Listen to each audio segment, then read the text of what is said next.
Assalamualaikum warahmatullahi wabarakatuh. Alhamdulillah alamin. Allahumma sholli ala Muhammad wa ala ali Muhammad. Pemirsa Khilafah News dimanapun Anda berada, salam jumpa kembali bersama dengan saya Aziz Rahman di program Kabar Petang edisi Kamis 24 Agustus 2023. Insya Allah beberapa menit ke depan kami akan menemani Anda mencermati dan menelaah berita paling menarik dan paling populer hari ini bersama narasumber yang kompeten di bidangnya dan tentunya dari sudut pandang Islam. Baiklah pemirsa, inilah Kabar Petang selengkapnya.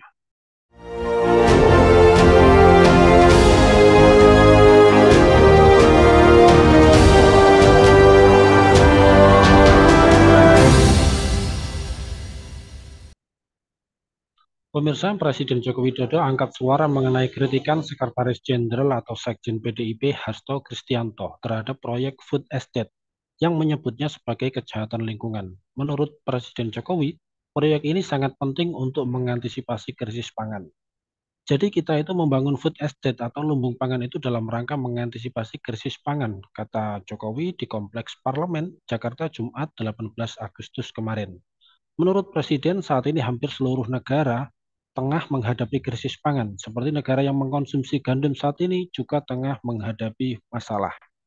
Nah, pemirsa melihat dan mencermati hal tersebut, apakah kritikan dari Sekjen PDIP terhadap proyek food estate ini adalah sebuah manuver politik?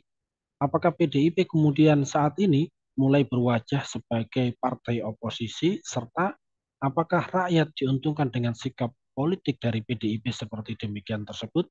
Pemirsa, untuk membahasnya kami telah terhubung dengan seorang pengamat politik, dia adalah Bung Rifan Wahyudi. Kita sapa dulu beliau. Assalamualaikum warahmatullahi wabarakatuh, Bung Rifan.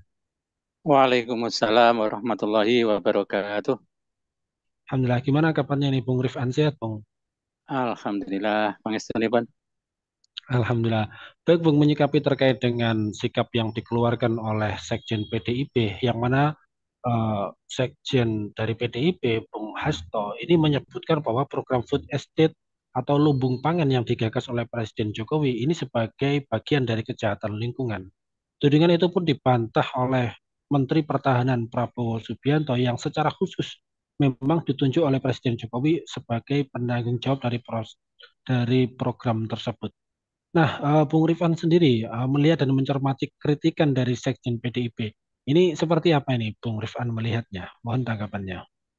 Ya, eh, ya kita agak heran ya tumben-tumbennya PDI Perjuangan itu mengkritisi kebijakan dari eh, beberapa kebijakan yang baru lalu ya, sehingga menjadi sesuatu yang luar biasa. Kalau tadi dikatakan sebagai partai oposisi ya enggak lah, lebih banyak pada apa ya, pencitraan sekaligus untuk menyerang ya lawan ya. Khususnya sudah masuki tahun eh, capres ini ya, kurang beberapa bulan saja sehingga semua kebijakan termasuk statement dari eh, praktisi parpol itu ya kita memaknainya adalah syarat dengan muatan politik begitu ya. Dalam hal ini eh, kritikan eh, dari Bung Hasto ini kepada terutama kepada Menteri Pertahanan yang juga sebagai salah satu capres ya dengan kebijakan yang sebelumnya yaitu kebijakan food estate yaitu nanam singkong yang itu sudah gatot ya, gagal total sebetulnya karena tidak apa tidak melalui studi tanah dan seterusnya karena itu di Kalimantan Tengah yang banyak itu ya sama Kalimantan Selatan itu kan tidak kompatibel dengan tanaman singkong gitu ya. Yang ini ya tentu tinggal menyisakan masalah begitu. Sehingga seolah-olah dana yang digelontorkan dengan mendapatkan anak emas dan apalagi di endorse Pak Jokowi saat ini, maka ya pendanaan ini perlu diaudit sehingga isu lingkungan itu ya apa lip service saja ya abang-abang lambe saja karena Anda mungkin lah apa yang selama ini PDI Perjuangan itu peduli lingkungan secara mendadak peduli lingkungan sehingga kita ya patut mencurigai kalau ini hanya sekedar lip service saja sehingga kebijakan food estate yang sejak awal itu membuat tanda tanya bagi masyarakat kenapa Menteri Pertahanan kok menjadi ngurusi tanah dan food estate. Kalau Menteri Pertanahan atau Menteri Pertanian lebih tepatnya ya, ngurusi itu mungkin cocok lah begitu ya. Sehingga apa yang dikatakan Bung Hasto itu ya seperti pahlawan kesiangan, karena selama ini yang biasanya punya core competence untuk meneriakkan, mengkritisi tentang lingkungan adalah Walhi misalnya, kalau kita nyebut nama lembaga LSM itu seperti itu, sehingga masyarakat juga tidak percaya dengan apa yang dikatakan oleh petinggi PDI Perjuangan. Karena saya tidak menyebut PDIP ya, karena menurut orang dalam PDI Perjuangan mengejanya lebih tepat bukan PDIP tapi PDI Perjuangan supaya tampak perjuangannya begitu. Demikian Bang Aziz. Ya baik, melihat dan mencermati apa yang disampaikan oleh Bung Hasto ya selaku sekjen dari PDI Perjuangan. Nah ini Anda melihatnya seperti ini seperti apa ini? Apakah memang di akhir-akhir masa kepemimpinan dari Presiden Jokowi menjelang pemilu 2024 ini PDI Perjuangan ini mulai berwajah oposisi ini. Seperti apa ini menurut Anda?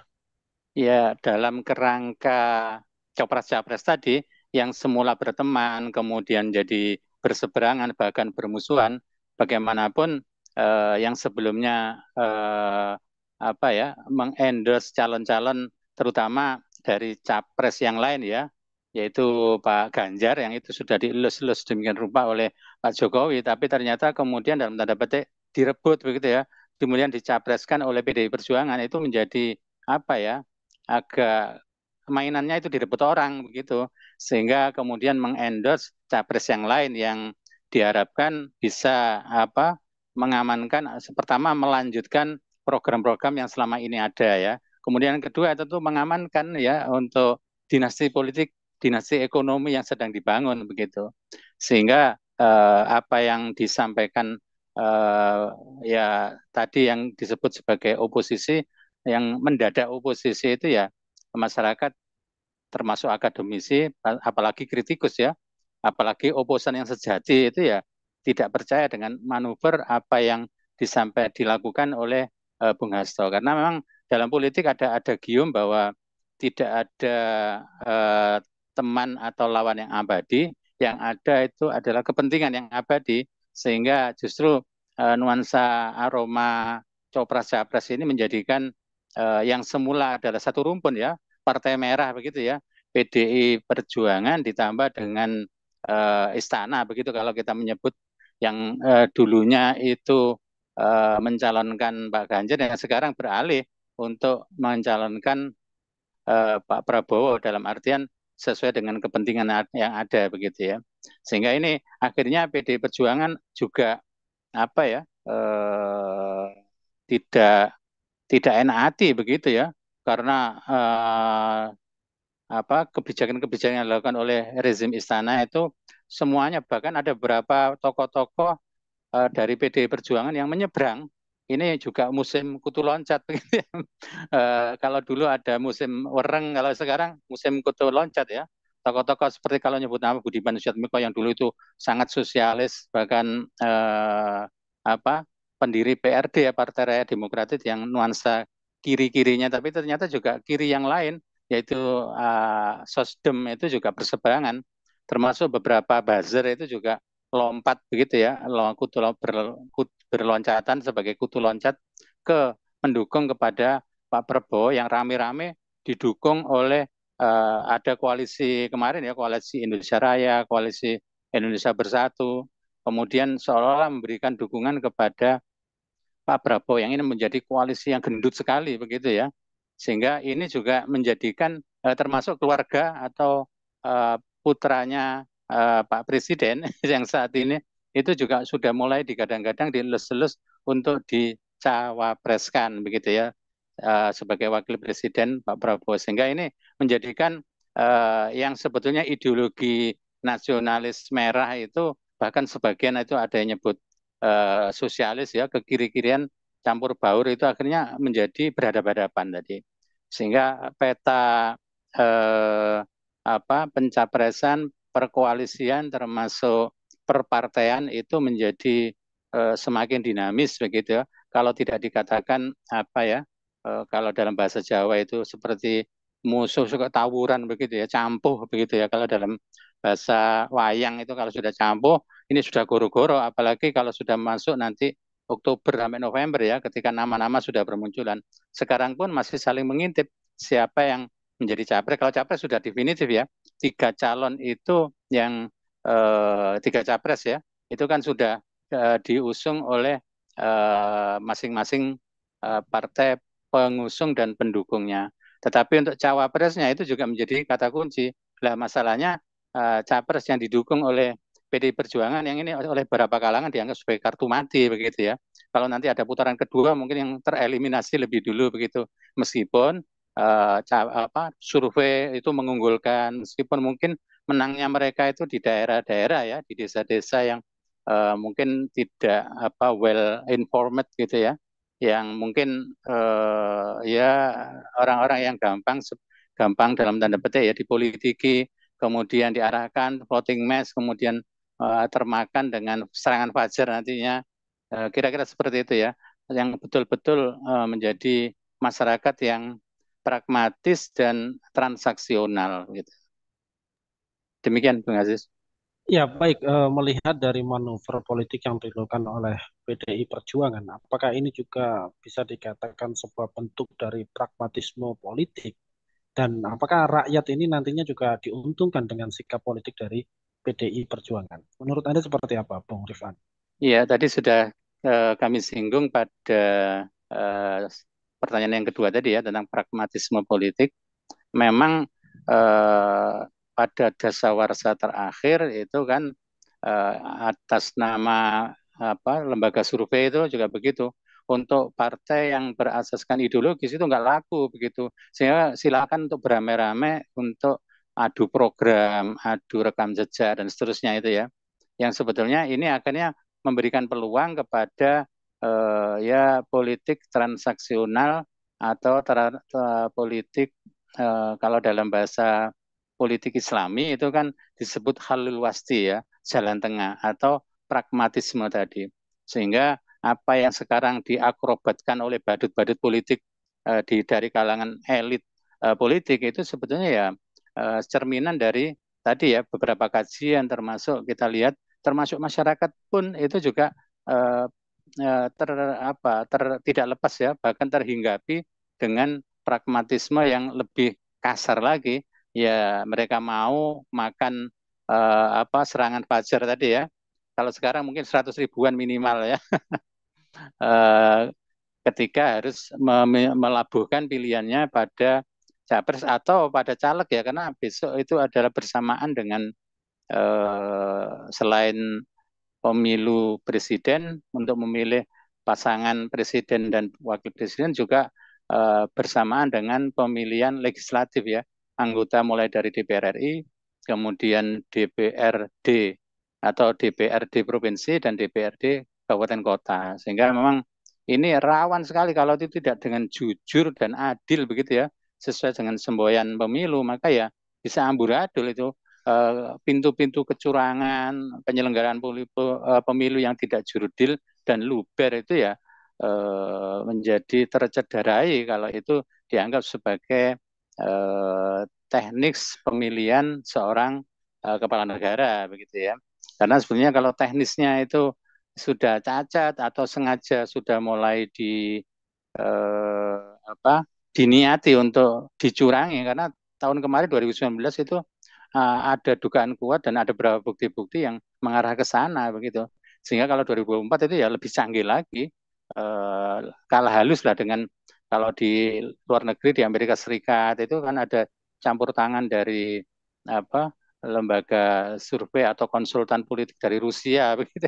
Sehingga sangat mungkin wong negara adidaya saja diintervensi oleh negara lain, apalagi kalau di Indonesia besok itu sehingga permainan para bohir-bohir politik, jeragan-jeragan politik yang bagian dari oligarki untuk tetap mempertahankan arah bangsa dan negara yang baru kita peringati kemerdekaannya ini ya menjadi melanggengkan status quo begitu ya. Mereka anti perubahan, apalagi perubahan secara ke arah yang Islami itu mereka justru menjadi apa ya, gibras-gibras begitu ya, menjadi apa, kebakaran jenggot begitu ketika sudah ada mewacanakan. Dan beberapa apa, petinggi-petinggi partai politik itu juga ketika statement yang kemudian yang bernuansa Islamofobia, misalnya syariatofobia begitu ya, itu kan sudah mulai dilontarkan ya oleh beberapa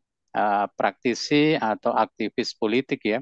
Beberapa waktu yang lalu ya, termasuk tadi oleh Budiman Sujatmiko, yang terbaru juga dari Pak Muhaimin Iskandar ya, Ketua PKB yang bagian dari koalisi Indonesia Raya ya, yang ini juga dan banyak lagi kalau kita bongkar data-data terkait dengan hal tersebut. Sehingga nuansa pragmatisme itu sangat kental, termasuk ini juga menular kepada masyarakat itu.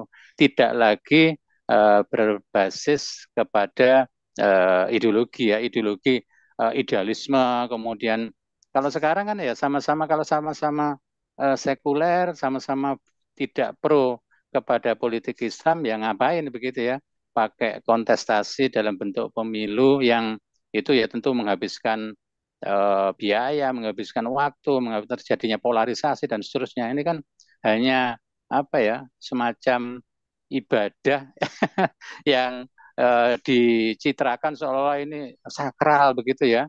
Padahal ya hanya gitu-gitu aja. Apakah hanya sekedar perubahan rezim, perubahan penguasa, atau justru perubahan yang hakiki sebagaimana semangat proklamasi itu ya, untuk mengantarkan kepada kemakmuran, keadilan, kemudian menghilangkan keterbodohan, kemiskinan, dan beberapa yang negatif, ketidakadilan dan seterusnya itu. Ini menjadi pertanyaan besar bagi kita semua, gitu, Bung Aziz. Ya, terakhir Bung Rifan, menyikapi terkait dengan sikap pragmatis ya, banyak dari partai politik peserta pemilu ini seringkali melakukan hal tersebut. Nah, menurut Anda, ini mengapa hal tersebut ini bisa terjadi, serta bagaimanakah caranya umat Islam agar tidak ikut di dalam atau tidak dimanfaatkan oleh partai-partai politik yang melakukan kebijakan yang pragmatis? Ya, ini agak panjang sebetulnya. Kalau tadi pertanyaan juga ada 3 atau 4 ya. Pertama adalah masyarakatnya, kenapa hal ini terjadi ya? Karena ini adalah fenomena adanya kegagalan dalam berpolitik ya. Tidak ada edukasi politik yang ini adalah seharusnya dilakukan oleh partai politik. Eh, tetapi tidak dilakukan begitu ya, sehingga partai politik yang mempertontonkan di depan hidung rakyatnya itu sebagai apa, akrobat politik yang apa, mencerminkan pragmatisme politik, kemudian politik transaksional atau politik halul wasti ya, jalan tengah, itu kompromi segala macam, semuanya dinegosiasikan, kemudian nir ideologi begitu ya, tanpa ideologi, sehingga terjadilah apa yang terjadi. Sehingga partai politik sebagai salah satu, atau kalau dalam perspektif politik Islam kan disebut sebagai Kianul Fikri, partai politik itu.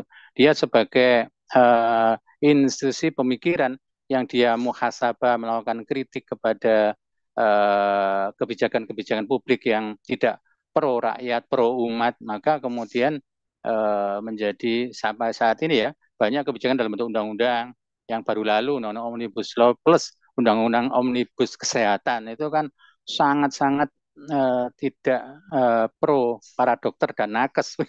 Itu sangat kelihatan sekali kalau itu adalah memberikan karpet merah kepada para pengusaha dan para oligarki itu. Sehingga ya alih-alih untuk kemarin yang sudah didemo oleh buruh berkali-kali begitu ya, mereka tutup tutup telinga, itu bidek aja ya dalam merespon atau menanggapi, bahkan ditinggal lari ya untuk berkunjungan kerja ke tempat lain yang ini kan melukai hati buruh, hati nakes, kemudian beberapa elemen masyarakat begitu ya. Sehingga kalau sebagai dalam konstruksi politik Islami, maka ya itu tadi ya, maklum saja partai politik tidak memfungsikan sebagai partai politik yang sejati, sebagai Kianul Fikri. Selain dia melakukan muhasabah, dia juga memproduksi kader-kader atau politisi-politisi yang handal, yang sangat pro kepada kepentingan umat, pro kepada kemaslahatan publik, begitu ya. Yang itu tidak terjadi pada saat ini ya, sehingga terjadi seperti itu. Sehingga mereka sudah tidak lagi untuk membina, karena sekarang sudah hard selling ya. Hard selling itu ya jualan langsung pada calon coblos ini coblos itu meskipun belum masa kampanye, tidak menggunakan yang high politik ya, yang itu membangun, mencerdaskan, sehingga tidak lagi akan rakyat itu kalau sudah tercerahkan, tercerdaskan, tidak akan memakan tadi ya money politik, politik transaksional dan seterusnya itu, sehingga umat atau rakyat itu memiliki ketahanan politik sendiri, dia bisa memilih dan memilah pilihan politiknya begitu. Kalau hanya sekedar figur itu ya dia sudah sangat paham begitu ya. Oh figur figur A ini mencerminkan secara ideologisnya background partai politiknya seperti ini. Dia melakukan pencitraan lewat media sosial. Kemudian capres B misalnya itu juga tidak lepas dari itu ya, dengan segala track recordnya yang dulu katanya timbul tenggelam dengan bersama umat, tapi ternyata hanya dengan secuil wortel begitu ya, kemudian ikut bergabung, yang ini sangat melukai, apalagi oleh partai tadi yang membesarkannya itu juga dengan serangan-serangan politik yang mungkin menjelang Oktober nanti semakin brutal dan semakin panas begitu ya, sehingga perlunya kalau sudah mengarah kepada solusi dan bagaimana seharusnya ya menjadikan partai politik itu sebagai Kianul Fikri yang bersama-sama dengan umat, sebagai Kianul Ummah, yaitu melakukan kontrol muhasabah tadi kepada baik itu legislatif maupun eksekutif ya, atau yudikatif sekalian, itu juga bagian dari objek untuk dikritisi. Sehingga tidak boleh ketika orang mengkritisi kemudian dikriminalisasi. Ini kan sudah berkali-kali gitu ya. Tidak hanya dari tokoh-tokoh yang berbasis masa atau berpemikiran Islami yang dikriminalisasi, juga sudah termasuk yang baru lalu itu ya, ada sebutan BJT apa B seperti itu ya.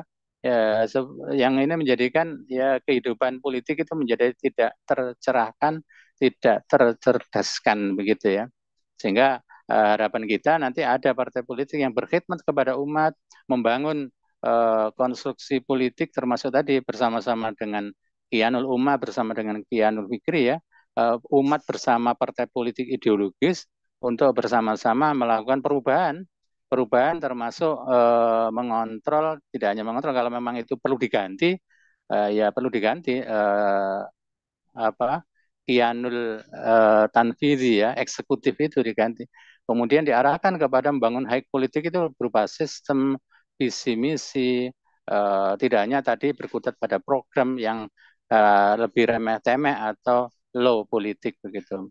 Sehingga marilah kita kepada para pemuda-pemuda Islam, ini adalah panggilan kepada Anda semua untuk melakukan bersama-sama untuk mulai mempelajari ilmu-ilmu politik Islami begitu ya.